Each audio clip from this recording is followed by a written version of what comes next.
That wasn't even enough money to buy proper food for them all.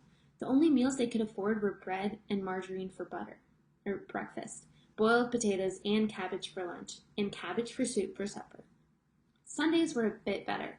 They all looked forward to Sundays because then, although they had exactly the same, everyone was allowed a second helping. The Buckets, of course, didn't starve, but every one of them, the 2 old grandfathers, the 2 old grandmothers, Charlie's father, Charlie's mother, and especially little Charlie himself, went about from morning till night with a horrible empty feeling in their tummies. Charlie felt it worst of all, and although his father and mother often went without their own share of lunch or supper so that they could give it to him, it still wasn't nearly enough for a growing boy. He desperately wanted something more filling and satisfying than cabbage and cabbage soup.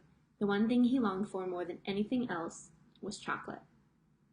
Walking to school in the mornings, Charlie could see great slabs of chocolate piled up high in the shop windows, and he would stop and stare and press his nose against the glass, his mouth watering like mad. Many times a day, he would see other children taking bars of creamy chocolate out of their pockets and munching them greedily, and that, of course, was pure torture. Only once a year, on his birthday, did Charlie Bucket ever get to taste a bit of chocolate. The whole family saved up their money for that special occasion, and when the great day arrived, Charlie was always presented with one small chocolate bar to eat all by himself. And each time he received it on those marvelous birthday mornings, he would place it carefully in a small wooden box that he owned, and treasure it as though it was a bar of solid gold, and for the next few days he would allow himself only to look at it, but never to touch it.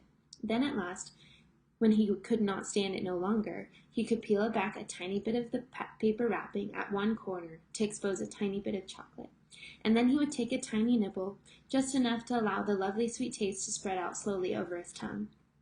The next day he would take another tiny nibble, and so on, and so on, and on his way Charlie would make his 6-penny bar of birthday chocolate last him for more than a month. But I haven't yet told you about the one awful thing that tortured little Charlie, the lover of chocolate, more than anything else. This thing for him was far, far worse than seeing slabs of chocolate in the shop windows or watching other children munching bars of creamy chocolate right in front of him. It was the worst, terrible, torturing thing you could imagine. In the town itself, actually within sight of the house in Charlie lived, there was an enormous chocolate factory. Imagine that.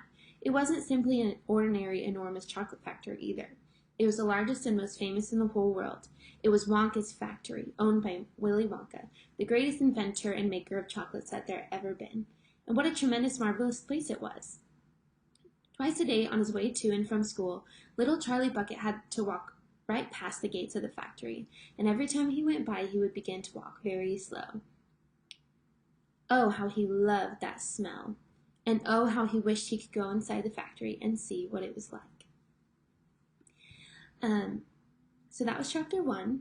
I really like Charlie and Chocolate Factory, and so I chose the activity off of that book, and specifically in chapter 15 is what I want to focus on. In this chapter, Roald Dahl used amazing detail to describe the chocolate factory and the different rooms inside of it. And so for the activity, I'd like my students to split up in groups of 3 to 4 and then create a list of words to describe the chocolate rooms mentioned in the story. So they can write down words that Roald Dahl used or come up with their own descriptive words. And then after this, students in their same groups will create their own chocolate room.